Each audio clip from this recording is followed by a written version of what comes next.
श्रीमद्रामचन्द्राय नमः। श्रीरामभद्राय नमः। श्री सीता रामाय नमः। सुने प्रभु बचन बिलो की मुका गात हनुमंत और चरण पड़ेहु प्रेमा कुल त्राई त्राई भगवंत। राम जी महाराज ने हनुमान जी महाराज की इतनी कहना चाहिए क्या बोलते इतनी प्रशंसा करी कि उस प्रशंसा की वजह से हनुमान जी महाराज राम जी के चरणों में पड़ गए कि प्रभु मेरी रक्षा कीजिए, मेरी रक्षा कीजिए, रक्षा कीजिए। माने हनुमान जी प्रत्यक्ष रूप से ये कहना चाह रहे हैं कि प्रभु आपके प्रताप ने तो सबरा काम करा और श्रेय आप उसका मेरे को दे रहे हो। और यदि ये बात मेरे चित्त में आ जाए कि ये निश्चल विपिन उजाड़ा ये बात कही मैंने करी है तो महाराज मेरे चित्त में अभिमान आ जाएगा और अभिमान आ जाएगा तो आपकी चरणों से दूर हो जाऊंगा। इसलिए प्रभु मेरी रक्षा कीजिए, मेरी रक्षा कीजिए, मेरी रक्षा कीजिए। हनुमान जी भगवान के चरणों में गिर पड़े और राम जी महाराज जो है उनको पकड़ के जबरदस्ती उठा के अपने हृदय से लगाना चाह रहे। बारे बारे प्रभु जय उठावा प्रेम मगन उठव नवावा। अब जब स्वामी इतनी कृपा करें तो सेवक के हृदय में तो अत्यंत प्रेम की भावना पैदा हो ही जाती है। और वो भी राम जी जैसा स्वामी हो तो उनके चरणों को छोड़ने का हनुमान जी का मन नहीं कर रहा है। और फिर प्रभु कर पंकज कपि के शीशा और सुमिरी सुदशा मगन गौरी सा। अब महादेव बाबा पार्वती मैया को कथा सुना रहे हैं और क्या कह रहे हैं कि भगवान राम ने हनुमान जी के सिर पे हाथ फेरा। प्रभु कर पंकज कपि के शीशा। तो महाराज शंकर जी महाराज सुमेरी सुदशा मगन गौरी सा। हनुमान जी महाराज फ्लैशबैक में चले गए क्योंकि एकादश रुद्रों के अवतार में हनुमान जी महाराज हैं। उनमें से एक रुद्र है जिन्होंने हनुमान जी का शरीर धारण किया। और हनुमान जी को शंकर जी को लगने लगा कि हमारे प्रत्यक्ष में प्रभु अभी भी मेरे सिर के ऊपर में हाथ फेर रहे हैं। और सुमेरी सुदशा मगन गौरी सा। और ऐसे मगन हो गए कि कोई बोले ही ना, बस जैसे भगवान सिर में हाथ फेर रहे हैं। हम स्वप्न देखने में मगन हो जाएं और देखें कोई मारने को आ रहा है तो पसीनों में लथपथ हो जाएं, लेकिन जब होश आवे तब पता लगे। तो ऐसे ही हनुमान जी महाराज जो है शंकर जी के स्वरूप के उस तो क्या राम जी महाराज मेरे सिर पे हाथ फेर रहे हैं, ध्यान करते हुए मगन हो गए। और फिर उन्होंने क्या करा कि भैया जी इस तरह से तो काम चलेगा नहीं, ये तो फिर पार्वती मैया को आवाज में जरा भी इधर उधर टहल गया तो नतीजा क्या हुआ कि पार्वती मैया को फिर कोई भ्रम नहीं हो जाए, और भ्रम हो जाए तो फिर कोई नई लीला न हो जाए। इसलिए सुमेरी सुदशा मगन गौरी सा। और फिर महाराज महादेव जी ने अपने मन को सावधान करा। सावधान मना कर पुनि शंकर लागे कना कथा हनुमान जी महाराज ने अपने मन को वहाँ से निकाला बाहर, और बाहर निकाल के बड़ी सुंदर कथा पार्वती मैया को सुनाते हुए कह रहे हैं कि भगवान ने जो है हनुमान जी को उठा के कैसे लगा लिया और कर गई परम निकट बैठावा, अपने पास में जिस प्रत्यक्षशिला पर बैठे थे बिल्कुल वहाँ पास में बिठा लिया। और फिर उनसे पूछने लगे कि कहो कभी रावण पालत लंका, के बताइए हनुमान जी रावण अपनी लंका को कैसे पालता है, माने उसकी राजनीति के भेदों को आपने कुछ समझा कि वो कैसे कैसे जो है वो भेद करके चलता है। और कई भी दयु दुर्गति लंका, हनुमान जी महाराज ने से पूछी कि महाराज पता लगी कि तुमने लंका में आग लगा दी और लंका जल गई, तो भैया तुमने ये कैसे जलाई। अब हनुमान जी तो पहले ही त्राई त्राई भगवंत कर चुके थे। अब राम जी महाराज फिर हनुमान जी की परीक्षा ले रहे हैं। क्या हनुमान जी के चित्त में कोई ऐसा कोना बाकी है कि जहाँ ये अभिमान बैठा हुआ हो कि ये सारा काम मैंने किया है, इसीलिए प्रभु प्रसन्न ज्ञानानुमाना भोला वचन विगत अभिमाना। हनुमान जी महाराज ने वो वचन कही जिन वचनों से ये स्पष्ट रूप से पता लगे कि राम जी ने जो कुछ भी उनकी तारीफ की, उसकी हुई तारीफ से हनुमान जी को जरा भी अभिमान नहीं है। तो उन्होंने एक ही बात कही कि महाराज बंदर की तो कितनी औकात होती है, इस पेड़ से उस पेड़ पर कूद जाता है, और शाखा ते शाखा पर जाई और समुद्र नागा और वहाँ आग लगाई। ये दोनों काम है, इस काम में मेरा कोई भी बस नहीं है। क्यों नहीं है मेरा बस?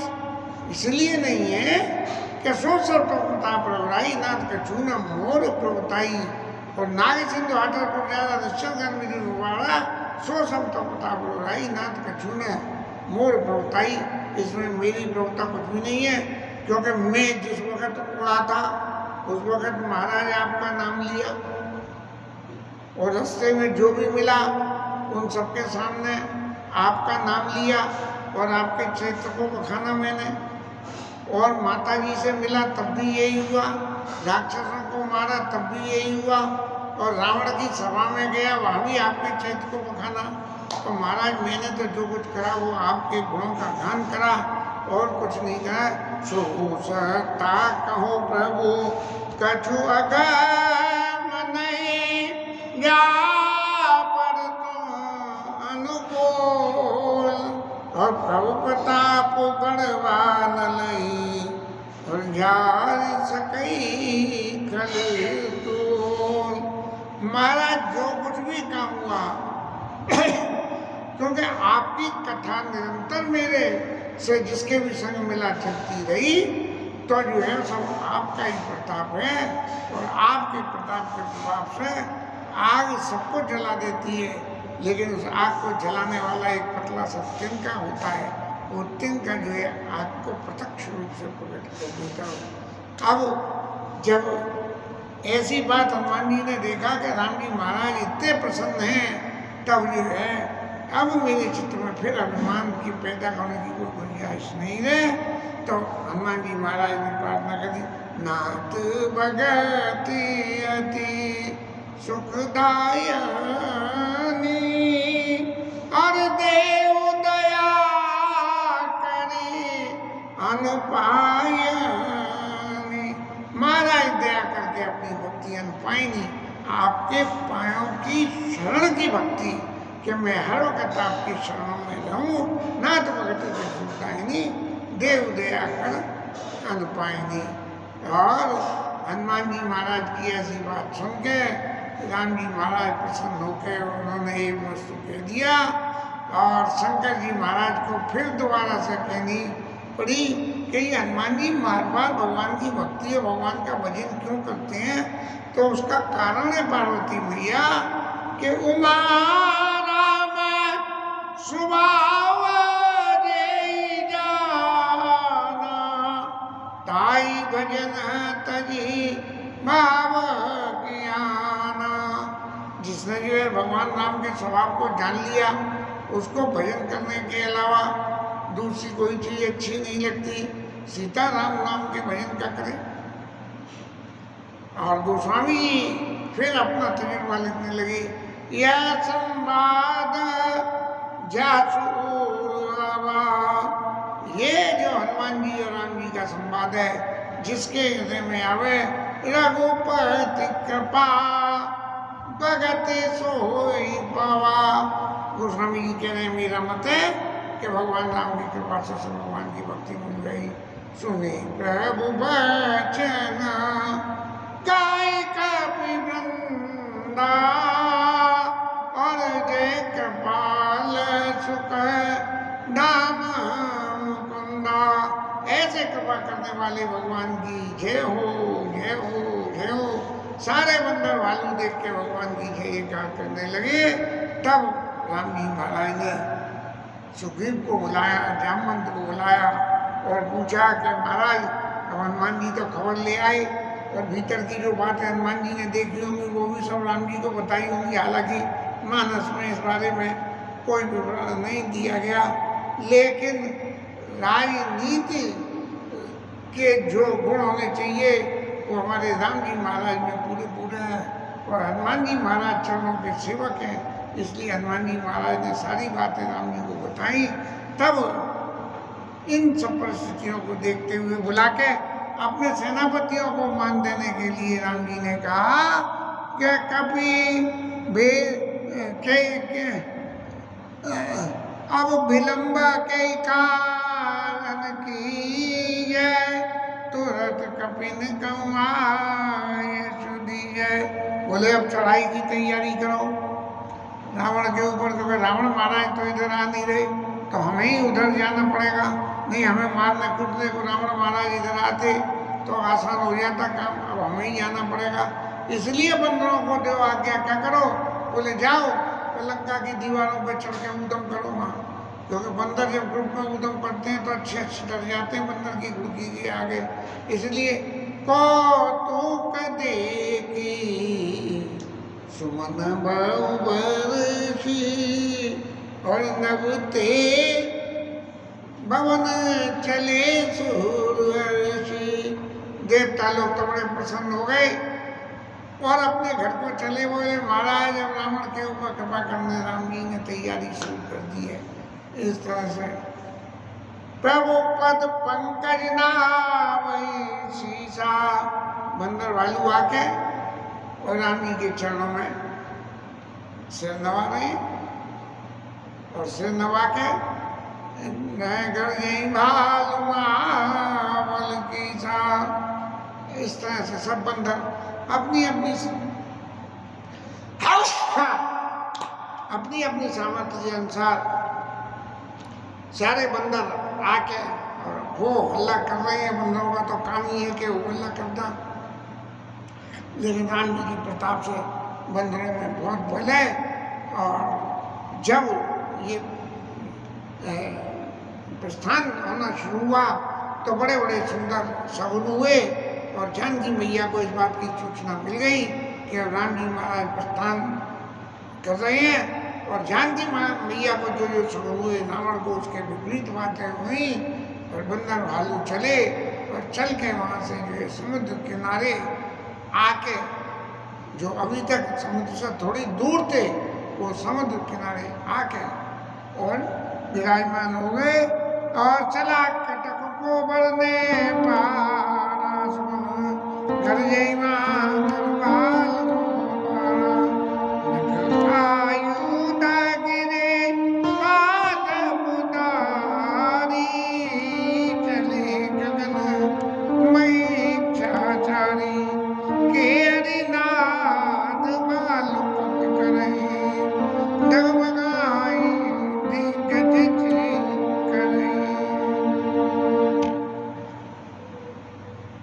दिशाओं के हाथी जो है चिंगाड़ने लगे और पृथ्वी हिलने लगी, और बंदर भालू उद्यम कर रहे हैं। इस लीला के समय राम जी महाराज समुद्र के बिल्कुल से यही विधि जाई कृपा निधि उतरे सागर तीर और झांता लागे खान पर भाल विपुल कवि वीर। बंदर महाराज फिर खाने लग गए। जब इतनी उछल कूद करी तो उन्हें भूख लगी आई होगी, लेकिन समुद्र किनारे तो नारियल ही पैदा होता है।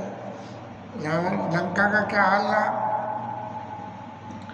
लंका का एक ही हाल गया कि जब से जो है लंका में आग लग गई तो सबके हृदय में ये बात पैदा हो गई कि अब नहीं निश्चल कुल केरोवाला के राक्षसों का अब उद्धार जो है कोई बचाने वाला नहीं है। ये इस तरह से 15 दिन दहाड़े आके और आग लगा के चला गया। रावण महाराज कुछ नहीं कर पाए। अब आपस में जब बातें होती हैं तो बातें होते होते फिर ये भी बात आई कि महलों में वो बात पहुंच गई, चाहे दासों से, दासियों से, प्रवासियों से, और मंदोदरी के पास में जब ये बात पहुंची तो मंदोदरी को भी बड़ी चिंता हो गई। और फिर उसने रावण महाराज को बुला के और उनसे कहा कि महाराज कंत करश विरोध परिहरऊ जाने मनोज जने हट महाराज आप जरा सोचो, जे अपने अभिमान में, आप अपने बेर में राम जी से विरोध करना चाह रहे हो, इसका परित्याग करके और आप जो है उनको मनुष्य मानने की जो भूल कर रहे हो उस भूल को छोड़ दो और समुझत जासु दूत काई करनी गर्व सबई रजनी चर धरनी। राक्षसों की स्त्रियों के गर्भ गिरे जा रहे हैं। उनकी हनुमान जी महाराज की करनी को सुन के और समझ के उनका जो है गर्भ गिरे चले जा रहे हैं। इसलिए महाराज यदि अपने कुल की आप बचाना चाहते हो और इसको आप बचाना चाहते हो तो आपको क्या करना चाहिए, उसकी सुझाव आपको देना चाहती हूँ। तासु नारी निज सचिव बुलाई और पटवु कंत जो चाऊ भलाई। अपने कुल की भलाई चाहते हो तो अपने किसी मंत्री के साथ सीता जी को वापस दे दो। और लेकिन अभिमानी व्यक्ति के सामने सरेंडर वाली बात तो कभी अनुकूल लगती नहीं है। तो सुनत दशानन सुनऊ नाथ सीता बिनु दीने इतना तुम्हार संभोज कीने। यदि आप सीता जी को नहीं दोगे तो तुम शंकर जी और ब्रह्मा की कितनी भी पूजा कर लेना, उससे तुम्हारा भला हो नहीं है। दे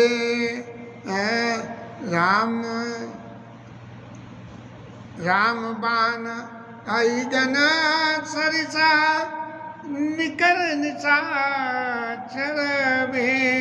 और जब लगी ग्रसति न तब लगी जतन करो तरीके। भगवान राम के बाण रूपी सांप और उन सांप के खाएंगे ये राक्षसों की सेना को।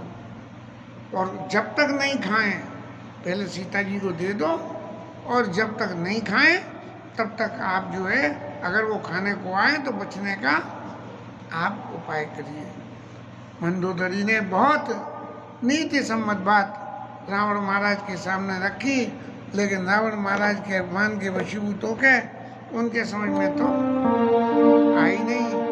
और रावण हंसता हुआ बड़ा अपने भय को कहना चाहिए निगलता हुआ और ये कहा कि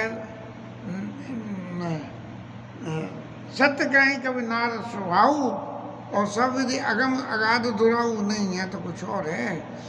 सत्य सब स्वभाव नारी कर कांचा मंगल मोहे मन अति काचा।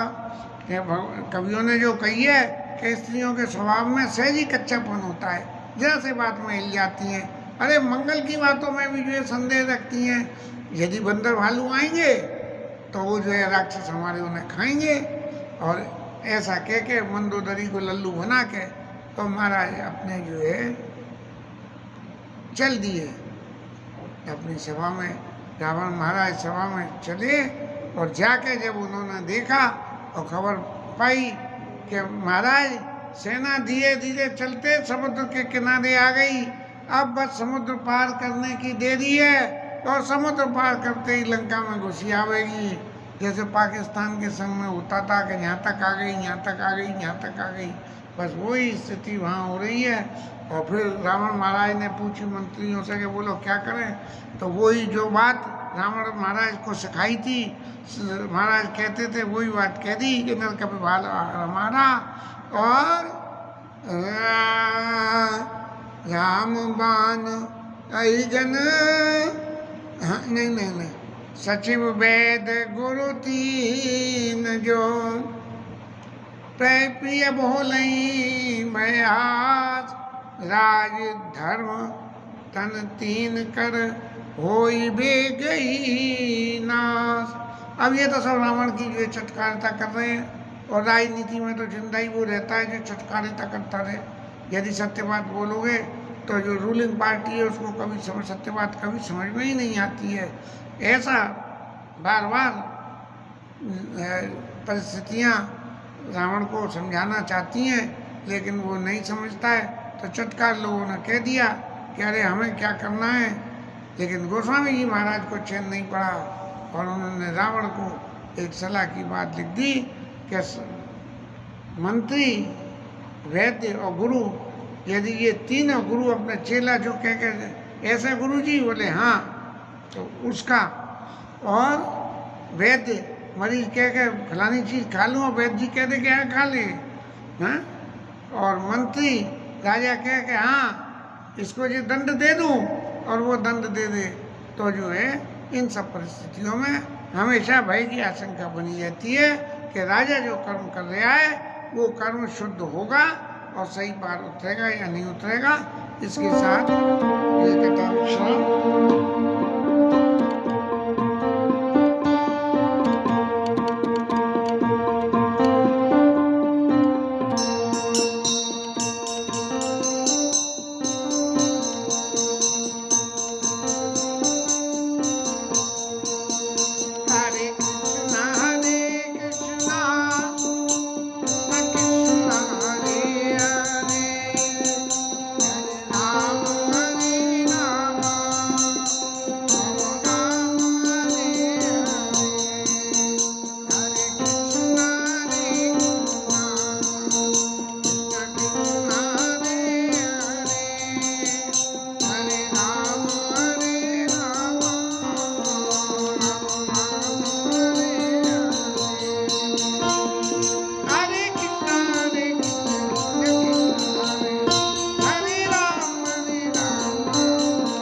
हनुमान की है, उमापति महादेव की है, श्री राज धरण की जय जय श्री राम।